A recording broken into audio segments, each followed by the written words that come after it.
Começando mais um vídeo aqui no canal, e aí? Tudo certo contigo? Espero que sim. E antes de entrarmos diretamente no assunto do vídeo, eu peço humildemente para você dar uma força aqui no canal com seu like, sua inscrição, seu compartilhamento, ajudando com o crescimento e engajamento desse canal, não é, cara? E sem mais delongas, eu vou diretamente ao assunto, porque hoje eu estou trazendo um assunto meio diferente, um assunto diferenciado, cara, porque eu não estou muito afim de falar nada a respeito de política, nem nada, porque, sinceramente, a gente já está de saco cheio com algumas coisas que a gente viu no nosso dia a dia. E quando nós estamos de saco cheio com a nossa realidade, o que nós costumamos fazer? Simples. Sair da realidade, não é, cara? Buscar alguma coisa para aliviar a cabeça, de se distrair. E não há nada melhor para a gente distrair a cabeça, cara, do que assistir um bom filme, uma boa série, um desenho, né? Alguma coisa que faça a gente escapar por algum momento do mundo que nós vivemos. Só que infelizmente, cara, hoje em dia tá meio difícil a gente fazer isso, já que muitos filmes e séries a gente acaba vendo certas panfletagens, não é, cara? Tudo que a gente quer é apenas distrair a cabeça. E quando a gente vai lá e vai assistir alguma obra, a gente vê que muitas dessas obras estão carregando certos viés ideológicos, não é? Falam, não, vamos fazer aqui uma representatividade, vamos fazer uma inclusão, não é, cara? E muitas vezes, quando a gente eles vão fazer uma inclusão social, eles acabam tendo que fazer uma exclusão social no meio do processo, né, cara? Igual o caso, por exemplo, que saiu aí o trailer do live action da Pequena Sereia, né? Onde a protagonista Ariel, que no original é ruiva, acabaram mudando a etnia dela para se tornar negra, não é, cara? E aí aí eu sei que vai ter muita gente que vai me chamar de racista, essas coisas assim, mas assim, se querem fazer uma obra com uma protagonista negra, por que já não faz uma série já com uma personagem já nessa etnia? Por que pegar uma personagem que foi criada ruiva e mudar a etnia dela? E lembra que eu falei sobre o negócio de fazer inclusão e automaticamente uma exclusão? Então, quantas princesas ruivas a Disney tem? Quantas? Né? Aí fala assim, não, porque é uma representatividade, essas coisas assim, tá, mas e as meninas ruivinhas que se sentiam representadas por uma sereia ruiva? Como é que elas vão se sentir agora? Não é? E quando você vai analisar, cara, você vê que tem muita panfletagem, cara, vai ter muito viés ideológico, muita politicagem, né? E a gente tá vendo muito disso, cara, em várias obras, né? Na internet, desde que foi estreado, muita gente falou assim, do Senhor dos Anéis, né? Que pegaram a Galadriel, vamos lembrar que Tolkien era um homem cristão, era um escritor cristão, e muitos dos elementos cristãos ele inseriu em sua obra. Então quando você olha Galadriel, você vê que a Galadriel era quase uma representação de Maria, não é, cara? Dos católicos, tendo uma figura quase santa. Mas aí o que decidiram fazer? Tiraram de Galadriel, rebaixaram ela para uma Joana d'Arc, que ninguém respeita, com a cara fechada, borrada, e muitos fãs de Tolkien têm reclamado acerca disso, né? Aliás, nem a Joana d'Arc era a Joana d'Arc que muita gente pensa, né? Porque a Joana d'Arc original da história nunca usou uma armadura, né? Mas na história verdadeira de Joana d'Arc, ela era uma estrategista militar, não uma guerreira. Nunca pegou, ela tinha 18 para 19 anos, ela nunca pegou uma espada. Ela vencia as guerras através da estratégia, através do comando, não lutando, não é?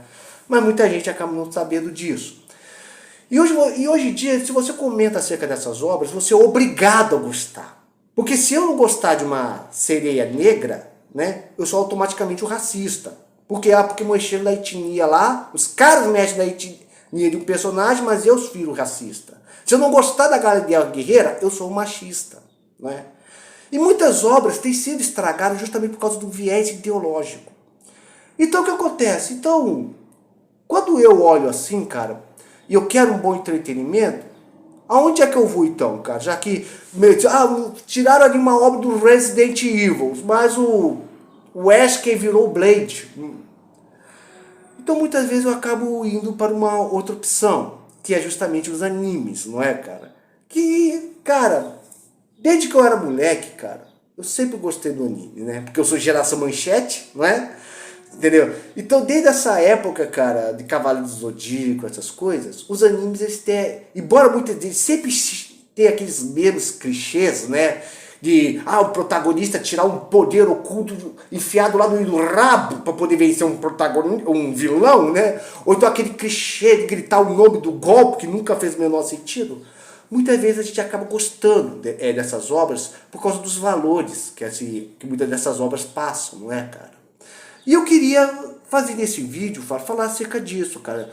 De alguns valores que muitos desses protagonistas de animes, shonens e outros acabam passando para a gente. Coisas que a gente acaba muitas vezes aprendendo com esses protagonistas, não é, cara?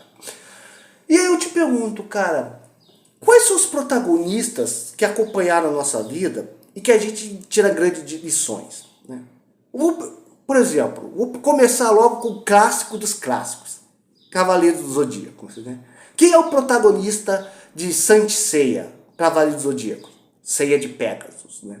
Seiya de Pegasus, em Cavaleiro do Zodíaco, ele já foi criado para ter aquele padrão do Golias e de Davi e Golias, não é, cara? Por quê? Quando a gente sempre lembra da história de Davi e Golias, é um moleque de 17 anos lutando contra um gigante de quase 3 metros, não é?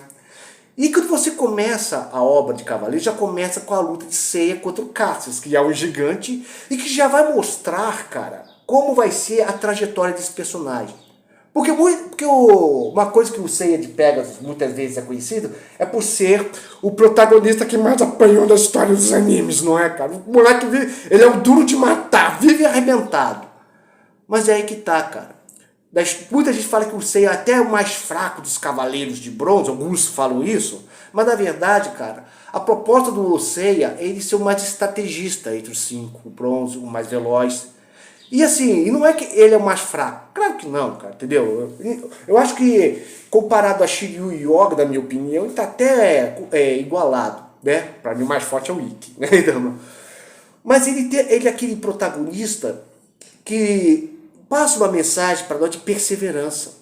Porque você vai ver os inimigos dele sempre mais fortes. É os Cavaleiros de Ouro, é o Thor da Estrela Gama, que já tem quase 5 metros de altura, né? Tá ele levando uma espadada do Hades. Então assim, ele é aquele protagonista que sempre vai lutar com o inimigo mais forte, né? E que a gente se identifica por causa das adversidades da vida que vem até nós, cara.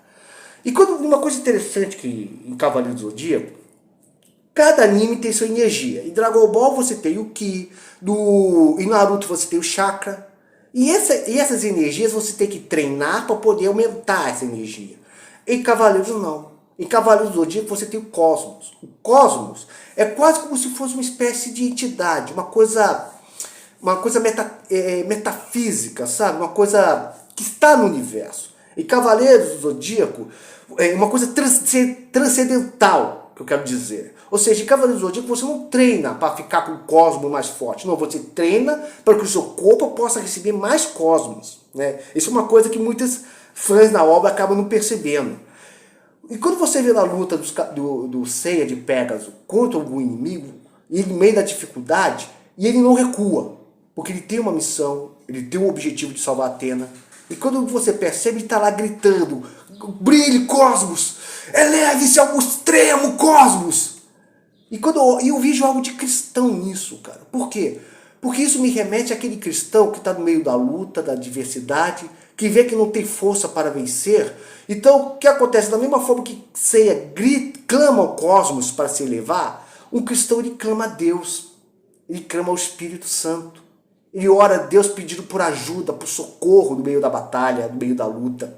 A gente vê até isso na Bíblia, né? Como o caso de Josué, que lutando contra os seus inimigos, clama a Deus para que o sol parasse. Ou o caso, por exemplo, de Josafá, que no meio de uma batalha clamou a Deus e o inimigo deixou de persegui-lo, não é? Então eu vejo algo de cristão do Seiya de Pegasus, né? Quando ele grita para o cosmos se elevar, da mesma forma como muitas vezes o cristão no meio da luta e da dificuldade ora a Deus para que Deus o livre da adversidade. Né? E é só do Ceia de Pégasus que a gente vê alguma coisa que a gente possa se espelhar? Não.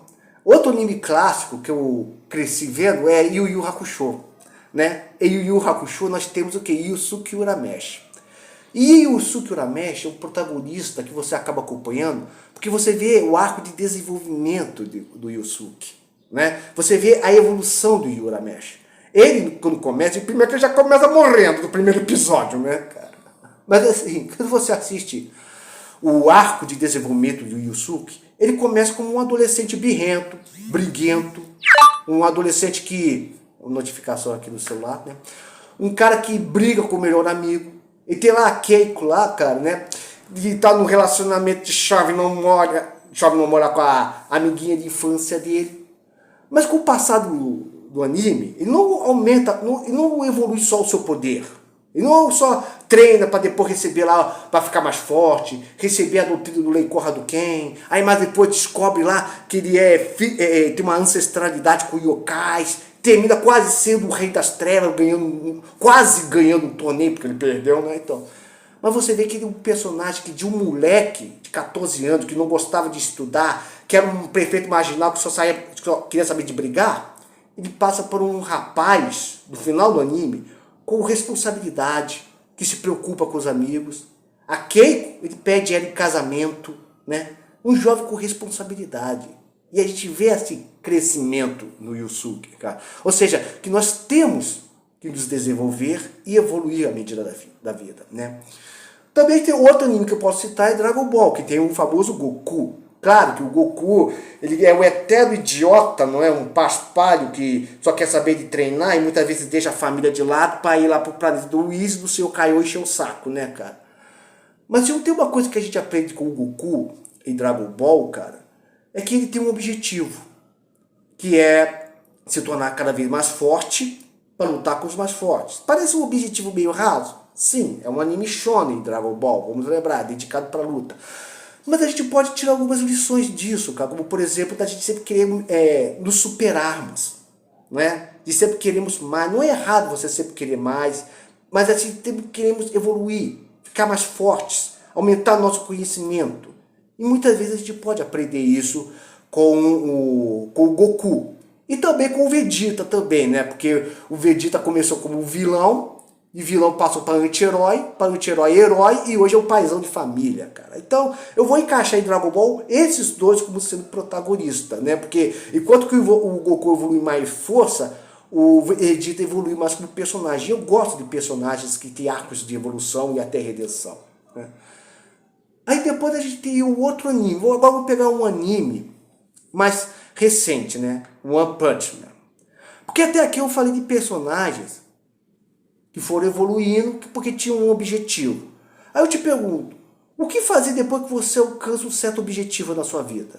Né? Ah, meu sonho é ter um negócio, abrir um negócio e prosperar. Beleza, você abriu seu negócio. E depois disso? Ah, meu sonho é me casar e ter uma família. Beleza, você já casou, teve seus filhos, já estão até criados. Já estão, seus filhos já se casaram e te deram netos. O que você vai fazer depois disso? Aí o One Punch Man, você tem o Saitama. O Saitama, ele tinha o sonho de se tornar tão forte, mas tão forte que poderia vencer qualquer inimigo com um único soco. E logo no primeiro episódio já mostra que ele já alcançou esse sonho. Ou seja, ele derrota qualquer monstro com um único soco. Ou seja, One Punch Man, um homem de um soco só. Mas e depois disso? Aí depois a gente vê que ele muitas vezes ele acaba se deprimindo por causa disso, porque não tem emoções da luta. E muitas vezes acaba caindo em depressão. E eu acabo muitas vezes me identificando com o Saitama, porque como eu tenho síndrome de Asperger, muitas vezes por causa dos distúrbios que eu tenho, muitas vezes eu acabo entrando muitas vezes em depressão também. E depressão é uma coisa terrível que afeta muitas vezes, né? Muitas vezes acaba até por se frustrarem com a vida, não terem mais objetivo. Infelizmente, muitas vezes acaba as pessoas dando cabo da própria vida, porque a vida acaba se tornando um fardo. Né? E uma coisa que a gente aprende em One Punch Man com o Saitama é que mesmo depois dele ter alcançado o objetivo dele, muitas vezes ele está desanimado com a vida, ele não desiste, ele continua. porque ele tem o objetivo de encontrar algum inimigo que dê a ele algum entretenimento, que dê alguma emoção. Ele está sempre correndo atrás de uma emoção. E ele não desiste por causa disso. E no processo ele acaba fazendo amigos, como Janus, o King, não é? o Silver Fang, pessoas que acabam respeitando, que mesmo que, quando descobrem a verdade acerca do Saitama, o respeitam por causa disso. Então o Saitama é um exemplo de pessoas que está sempre continuando. Embora ele esteja mentalmente, muitas vezes frustrado, essas coisas, ele continua. E isso é uma coisa que muitas vezes a gente pode aprender em One Punch Man, não é? Um outro protagonista que eu posso apresentar é o Midoriya em My Hero Academy, que é um anime que eu conheci esse ano e eu gostei muito, cara. My Hero Academy, ele é uma mistura de X-Men com One Punch Man, né, cara?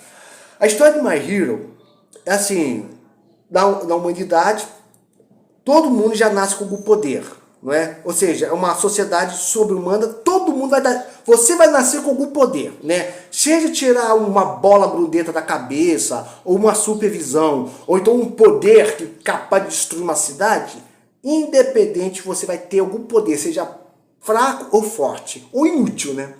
Só que no caso do Midori, ele nasceu sem poder. E no universo de My Hero, o normal não é você nascer normal sem poder, é você nascer com poder. Então ele já é um excluído. Mas mesmo ele tendo começado com uma pessoa sem poder, ele tinha um sonho, cara. Ele tinha um sonho de querer ser um herói. E não um herói aí para ganhar dinheiro, como é o caso do Bakugo, né? Como muitos heróis daquele universo. Não, ele só queria ajudar as pessoas, porque ele tinha uma grande admiração por um herói chamado All Might, que salvava pessoas com um sorriso no rosto, sempre falando para as pessoas, não temam, e sabe por quê? Porque eu cheguei. E isso admirava ele queria ajudar as pessoas com um sorriso no rosto. E tudo muda quando ele conhece o herói dele, né, o All Might, e o All Might passa para ele o seu poder, o One for All. Então, depois disso, ao longo da história, ele quer fazer esse poder ser dele, e olha que toda vez que ele usava o poder dele, ele sempre se arrebentava, né? Ele sempre quebrava um braço, uma perna, mas com o passar do tempo ele foi domando esse poder, não é? Então ele tem um grande arco de desenvolvimento, e o melhor de tudo, ele não quer ser um herói por si mesmo, ele não quer ser um número um por questões egoístas, ele quer ser um número um para ajudar as pessoas, né? Então, e esse é o sonho dele. Então uma lição que a gente aprende do Midori é sempre correr atrás do seu sonho, não importa a dificuldade, não importa se você nasceu de uma família rica ou pobre, se você tem alguma deficiência física ou mental, não importa as limitações da sua vida. Se você tem um objetivo, um sonho, corra atrás desse sonho, lute por esse sonho, não é? E assim, cara, e sempre querendo pensar no melhor do próximo, não só por você, cara. E isso é uma grande lição que a gente aprende em My Hero, principalmente com o Midori. E olha que tem muita gente que não gosta do Midoriya, porque ele é bonzinho demais, é aquele protagonista que não quer matar o inimigo, né? Mas é aí que tá o legal dele. Ele quer salvar a pessoa, inclusive um inimigo que quer matá-lo, né? No caso, o Shigaraki, não é, cara? E agora, vou terminar com o último que eu vou falar dessa lista, de um outro anime que eu conheci recentemente, que é o Shingeki no Kyojin, né? O Attack on Titan, que em português foi traduzido erroneamente para Ataque dos Titãs, sendo que na verdade é Titã de Ataque, o nome do anime, porque faz referência ao titã do protagonista Eren Yeager. Cara, eu não vou contar a história toda do Eren Yeager, porque o Eren Yeager é um personagem cheio de camadas, muito complexo, né? Somente eu aconselho você que nunca viu esse anime a assistir, porque é um anime com uma pegada mais adulta. Ele não tem essa questão de poder do amor, poder da amizade, né? De protagonismo exagerado, porque muitas lutas o próprio Eren perdeu, não é? Apanhou, não é? Então, não tem esse negócio de que, de repente vou tirar um poder oculto tirado de lá do fundo da espinha. Não tem esse negócio, né? E ele é um anime, porque o universo de Attack on Titan é muito inspirado no nosso universo. Um universo sem final feliz. Se você quer um final feliz, corre atrás, meu filho. Não vai ter fadinha aí para te ajudar, não é? E quando você olha não é, e você vê muitas referências ao nosso mundo, como por exemplo o ódio dos marleyanos contra os eldianos, é uma clara referência do ódio entre os nazistas contra os judeus, não é, cara? Então, cara, você vê muitas referências. E o Eren, cara, ele só quer uma coisa, salvar o povo dele, né, a Ilha Paradis, só quer salvar a terra dele, os amigos deles, e acaba no final ele até se tornando um vilão por causa disso, né? Pô, o protagonista virou um vilão, mas com o decorrer da história você vê que isso fazia parte de um plano, não só para salvar a ilha dele, o povo dele, mas também acabar com a opressão dos titãs, porque mesmo ele descobrindo que ele tinha o poder dos titãs, e olha do titã mais poderoso também, porque também além do titã de ataque ele também tem um titã fundador, ele quer acabar com esse poder. Mesmo que para isso ele tenha que fazer um grande sacrifício, que eu não vou falar qual é. Se você sabe que anime como é que é a história do anime, você sabe do que eu estou falando. E se você não sabe, assiste, que é uma história muito boa. Mas qual é a lição que eu posso tirar com o Eren Yeager? Uma das várias, eu vou pegar uma. Um amor pela sua terra, pela sua pátria, pela sua nação, né? Porque tudo que o Eren sempre quis, desde o primeiro capítulo da temporada, é salvar o povo dele, né? Lutar pela liberdade, que para ele é uma coisa importante. E nós vivemos num país como o Brasil, cara, que a nossa liberdade é uma ilusão. Nossa democracia é uma ilusão. Nós vivemos num mundo que é ilusão, cara. Nós estamos próximos aí às eleições e nós temos que escolher entre dois bandidos, né, Lula ou Bolsonaro, e mesmo que você não queira escolher entre nenhum desses dois desgraçados, você vê que as outras opções que você tem também não trazem nenhuma esperança. E eu falo mesmo, cara, a minha visão para o Brasil do futuro, cara, é tenebrosa. A minha maior esperança, cara, é que Jesus volte. E o único jeito de mudar realmente a realidade do Brasil não é você colocando pessoas, escolher deste aquele político, não é você, é o povo mudando a sua maneira de pensar. Porque a mudança que o Brasil vai ter não vai ser do alto para cima, mas ser de baixo para cima. É com o povo se indignando, cobrando os seus políticos, parando com a idolatria política. E o único jeito disso é o povo valorizando mais a sua história, valorizando mais o seu povo, valorizando mais a sua cultura, valorizando mais a sua terra. Então quando você vê as atitudes que o Eren Yeager teve em Attack on Titan, é uma atitude por amor. Amor a seus amigos, a sua família, a liberdade, ao seu país. Coisa que nós brasileiros precisamos ter se realmente quisermos ter um país livre da corrupção, livre desses bandidos, livre da idolatria, da doutrinação. Então assim, cara, a gente tem muito a aprender com esses protagonistas de animes. E por essa razão eu prefiro 1000 vezes assistir um anime do que assistir, por exemplo, um jornal nacional onde só vai vir notícia triste, ou essas séries de streaming que estão muito politizadas, né? Ah, vamos falar de representatividade, mas quando querem incluir, fazer uma inclusão social, acaba excluindo outro grupo. E sempre em prol da luta de classes, essas coisas, com o intuito de um viés, de uma bandeira. Nós temos muito a aprender, cara. Né? Claro que pode ter outras obras, séries e filmes, cara, que realmente tem uma mensagem e um valor para te passar, cara. Mas nós temos muito que filtrar as coisas que a gente assiste. E as lições que podemos realmente tirar, coisas que podemos trazer, valores e princípios que podemos carregar pelo resto das nossas vidas. Então esse é um vídeo que ficou muito longo, mais de 24 minutos. Mas se você parar para pensar, cara, é uma coisa que vale a pena a gente trazer para a nossa vida. Bem, tá aí um vídeo, tá aí a meditação. Comente aqui embaixo o que você acha acerca disso tudo. Comenta aqui embaixo se você já assistiu algum anime e se você já tirou alguma lição com os protagonistas de anime ou de outras séries. Muito obrigado se você me acompanhou até aqui. O vídeo é esse. Fique na paz. Que Deus esteja te abençoando grandemente nesse dia de hoje. Até. Tchau. E fui.